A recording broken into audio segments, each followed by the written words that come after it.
सरकार कोरोना को एक अवसर बना दी चुकी है। जहां चुनाव होगा वहां कोरोना नहीं जाएगा, लेकिन जहां पर लोग दूसरे राज्यों से कमाने के लिए जाएंगे वहां कोरोना के नाम पे उनको भगाया जाएगा। जब किसान अपने हक और अधिकार को लेकर आंदोलन करेगा तो उसको आंदोलन बंद कराने के लिए कोरोना का बहाना बनाएंगे। लेकिन 5 राज्यों में देश का प्रधानमंत्री, गृह मंत्री और तमाम लोग खुली बिना मास्क को जाकर रैलियां कर रहे हैं, हजारों हजार की संख्या में रोड शो कर रहे हैं। मैं पूछना चाहता हूं, क्या वहां पर कोरोना नहीं फैल रहा है?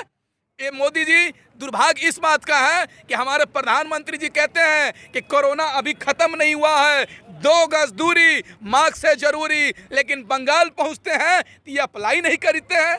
ये भूल जाते हैं कि हम मास्क पहनेंगे और 2 गज दूरी रखेंगे। देखिए, ये सरकार पूरे तरीके से अवसरवादी हो चुकी है। ये सरकार देश के आम लोगों को भूखे मारना चाहती है। मुंबई मजदूर 6 महीना घर पे बैठने के बाद दिल्ली मुंबई कमाने के लिए आए तो पुनः उनको कोरोना के नाम पे भगाया जा रहा है। मैं मोदी जी से पूछना चाहता हूं, अगर वास्तविक रूप से कोरोना है तो सिनेमा हॉल को बंद कीजिए, चुनाव को बंद कीजिए। चुनाव की क्या जरूरत है वहां? और एक और बात, दारू बियर बार खुला हुआ है, भटिया खुली हुई हैं, लेकिन स्कूल नहीं खुलेंगे। ये सरकार की साजिश देखिए।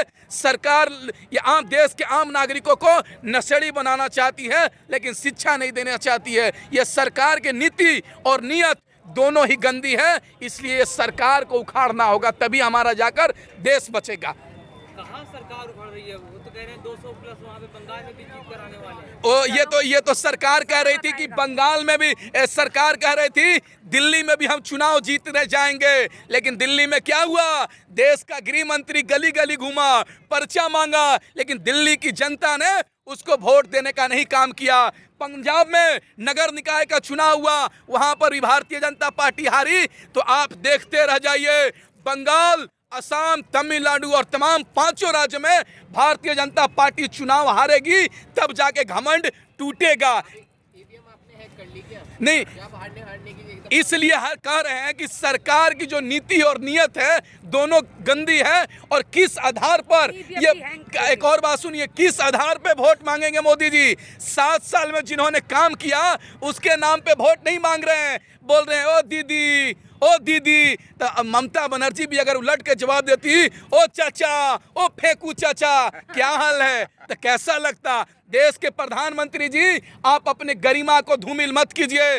आप देश के आम नागरिकों ने इसलिए आपको देश का प्रधानमंत्री बनाया था कि युवाओं को रोजगार देंगे, महिलाओं को सुरक्षा देंगे, देश के किसानों को, अन्नदाताओं को आय दोगुनी करेंगे, उसकी मंडियां व्यवस्था करेंगे, उनकी फसलों की कीमत दोगुनी करेंगे। इसलिए आपने वोट दिया था। लेकिन आप प्रधानमंत्री बनते ही देश के युवाओं को रोजगार के लिए सड़क पर लाने का काम किया। देश का अन्नदाता 4 महीने से सड़क पर है, लेकिन सुनने को तैयार नहीं है। आप देखते रह जाइए, ये सरकार पूरे तरीके से मुंह से गाज फेंक चुकी है। ये सरकार पूरे तरीके से मतलब किसानों से झुमिल हो चुकी है। आप देखिए, 3 तारीख को दिल्ली ये सरकार पहुंचेगी, और जो किसान गेहूं काटने के लिए घर गए हैं वो भी 3 तारीख को बॉर्डर पे पहुंच जाएंगे। तब किसानों से और सरकार से बैठक होगी, तब जाकर हमारा मांग पूरी होगा। नहीं होगा तो इसी तरीके से आंदोलन चलेगा। बंगाल और आसाम में लगातार ईवीएम पकड़ी गई, बीजेपी के नेताओं के गाड़ियों में पकड़ी गई। कैसे देखते हैं ये सारी चीजें? देखिए, भारतीय जनता पार्टी पहले हिंदू मुस्लिम करेगी, फिर भी देश की जनता नहीं मानेगी तो वह क्या करेगी? बूथ को कैप्चर करने का काम करेगी। उससे भी अगर चुनाव नहीं जीतती है तो ईवीएम हैक करने का काम करेगी। अगर ईवीएम हैक भी नहीं हुआ तो कानून लाकर देश के राज्य के मुख्यमंत्री को पावर छीनने का काम करेगी। दुर्भाग्य इस बात का है कि हमारा चुनाव आयोग हाथ में हाथ डालकर अभी बैठा हुआ है, और भारतीय जनता पार्टी के प्रत्याशी के गाड़ी से ईवीएम पकड़ा जाता है, लेकिन उसका नॉमिनेशन कैंसिल नहीं हो जाता है। तो कह रहे गलती से उनके गाड़ी थी, उनको पता नहीं था कि बीजेपी के नेता की गाड़ी। अरे भाई, दूध को अगर बिल्ली को रखवाली करने के लिए दीजिएगा तो दूध बचेगा। ये चुनाव आयोग किसके इशारे पे काम कर रहा है? ये लोकतंत्र में ये न्यूट्रल लोग हैं, चुनाव आयोग। लेकिन ये चुनाव आयोग भारतीय जनता पार्टी को फायदा पहुंचाने का काम कर रही है। आप देख लीजिए, बंगाल में, असम में, तमाम राज्यों में चुनाव हो रहा है, लेकिन ईवीएम हैक होने का काम किया जा रहा है, ईवीएम चुराया जा रहा है, लेकिन चुनाव आयोग अपने हाथ पे हाथ डालकर बैठा हुआ। ये दुर्भाग्य है, लोकतंत्र के लिए, संविधान के लिए ये खतरा हो चुका है। ये सोचने की जरूरत है देश की जनता को। नरेंद्र सिंह तोमर कह रहे हैं कि किसान नेता को चाहिए कि आकर बातचीत करें और जो यहाँ पर महिला, बुजुर्ग और बच्चे हैं उन्हें घर भेज दें, क्योंकि कोरोना का प्रकोप भी बढ़ रहा है। एक बात बताइए ना, सरकार है कहाँ दिल्ली में? देश का प्रधानमंत्री बंगाल, असम, तमिलनाडु और 5 राज्यों में है। देश का गृह मंत्री 5 राज्य में चुनाव में व्यस्त है। देश का शिक्षा मंत्री वहाँ व्यस्त है। देश का रेल मंत्री वहाँ व्यस्त है। देश का कृषि मंत्री बंगाल में व्यस्त है। सरकार दिल्ली में है कहाँ कि मैं किससे बात करूंगा जाकर? 3 तारीख को सरकार आएगी तो बैठक होगा। और एक बात सुन लीजिए, ये सरकार की सोची समझी साजिश है कि बच्चे चले जाएं, महिलाएं चले जाएं, बूढ़े चले जाएं। तो परिवार में क्या होता है? महिला, पुरुष, बच्चा और बूढ़े। जब 3 लोग चले जाएंगे तो हम जैसे अकेले बचेंगे। युवा, सरकार आएगी, मारकर बॉर्डर खाली कर देगी। मोदी जी बहुत बेवकूफ बना लिए। हम लोग बेवकूफ बनने वाले नहीं हैं। हिंदू, मुस्लिम, सिख, ईसाई, महिला, पुरुष, बूढ़ा, जवान, सब लोग मिलकर ये सरकार को उखाड़ फेंकने का काम करेंगे, क्योंकि ये सरकार ना ही युवाओं के हक में काम कर रही है, ना महिलाओं के हक में काम कर रही है, ना किसानों के हक में काम कर रही है। एक मीडिया चैनल है, आज तक चैनल की एंकर अंजना कश्यप स्टूडियो में बैठ के कह रही है कि किसान राजनीति कर रहा है, और जो ये युवा लड़के बोल रहे हैं ये नेतागिरी चमकाने के लिए आए हैं। एक बात मैं पूछना चाहता हूं आपसे, अंजना कश्यप, मैं पूछना चाहता हूं, अगर मैं किसानों के पक्ष में बोलता हूं, किसानों के हक और अधिकार के लिए लड़ता हूं, तो किसान हमको क्या देगा?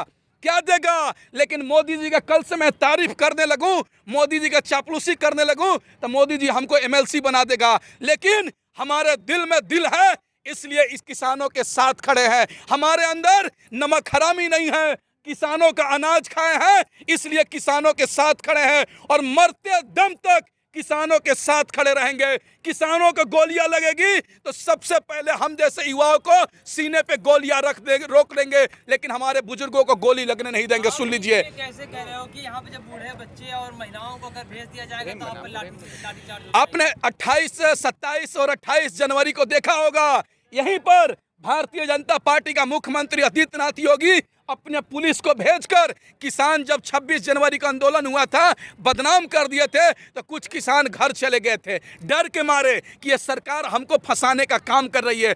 तब कम भीड़ देखकर बॉर्डर को खाली करवाने का काम किया था। अगर यहाँ से चले जाएंगे तो फिर वही दोहरी अपनाकर बॉर्डर को खाली करवाने का काम करेगी। लेकिन यह सरकार का भूल है। यह बॉर्डर तभी खाली होगा जब हमारी मांग पूरी हो जाएगी, क्योंकि दशरथ माँ जी ने कहा था, जब तक तोड़ेंगे नहीं तब तक छोड़ेंगे नहीं। जब तक हमारा हक और अधिकार नहीं मिलेगा तब तक हमारा आंदोलन जारी रहेगा। अरे हम दशरथ माँ जी हैं, हमारे बगल में बहन बैठी हुई है, ये दशरथ माँ जी हैं, ये अंबेडकर साहब हैं। एक बात सुन लीजिए, हमने इस बॉर्डर पे होली मनाया है तो हम ईद भी मनाएंगे। यहाँ स्वतंत्र दिवस मनाए हैं तो यहाँ गणतंत्र दिवस भी मनाने का काम करेंगे।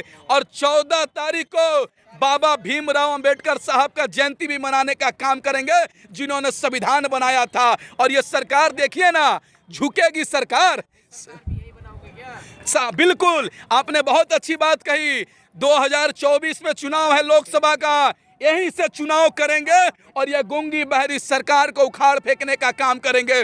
उत्तर प्रदेश में भी 22 तारीख 2022 में चुनाव है। 18 में हो चाहे 24 में, वोट तो ईवीएम से दोगे? वोट देंगे बिल्कुल। तो फिर ईवीएम पे सवाल नहीं, देखिए सवाल इसलिए उठ रहा है कि ये सरकार ईवीएम हैक होता है, लेकिन ये सरकार पूरे तरीके से जहां उसको वोट नहीं दे रही है जनता, चुनाव हैक, ईवीएम हैक करने का काम कर रही है। असम में आपने देखा होगा कि असम में बंगाल और असम के जनता ने भारतीय जनता पार्टी को वोट नहीं दे रही थी तो उसके प्रत्याशी के गाड़ी में ईवीएम मिला। क्यों मिला? आप बीजेपी की गाड़ी, टीएमसी के घरों में मिला है। कौन बोल दिया? टीएमसी के घरों में ईवीएम मिला है। अरे देखिए, सुनिए, ये लग रहा है कि भारतीय जनता पार्टी के गोदी मीडिया ने दिखाया था, लेकिन ये सच्चाई नहीं था। लेकिन असम में भारतीय जनता पार्टी के कैंडिडेट प्रत्याशी के गाड़ी में मिला, पूरे देश के लोगों ने देखा। लेकिन एक बात दुर्भाग्य भी है, एक दुर्भाग्य यह भी है कि चुनाव आयोग अभी भी उसका नॉमिनेशन कैंसिल नहीं किया। कोई नॉमिनेशन कैंसिल करना चाहिए और उस प्रत्याशी का जमानत उसको केस भी बुक नहीं केस भी बुक होना चाहिए। सिम्मा सरस्वती के बयान को कैसे देखते हो, जो लगातार एक विवादित बयान देते चले जा रहे हैं? उन्होंने इससे पहले कहा था कि एपीजे अब्दुल कलाम जिहादी मानसिकता थे, उसके बाद पैगंबर साहब को भी उन्होंने कहा कि ये बलात्कारी थे, ना जाने की। एक बात सुन लीजिए, मैंने पहले भी एक भोजपुरी से बात कहा था, कहानी है, एक भोजपुरी कहावत है, यार के गुस्सा भतार पे निकाल रहे हैं। वही हाल ये सरकार करने जा रही है। किसान आंदोलन को भटकाने के लिए दंगा फसाद कराना चाहती है, हिंदू मुस्लिम करवाना चाहती है। इसलिए दासना के मंदिर में नरसिंह से मोहम्मद साहब के अपमान करवा रही है और उससे गालियां दिलवा रही है कि लोग हिंदू मुस्लिम दंगा फसाद हो जाएं और आंदोलन को खाली कर देंगे। लेकिन एक बात सुन लें, हिंदू मुस्लिम बैकवर्ड फॉरवर्ड पे ये आंदोलन टूटने वाला नहीं है। आंदोलन तब तक जारी रहेगा तब तक हमारा मांग पूरी नहीं हो जाता। एक बात और सुनिए, मैं पूछ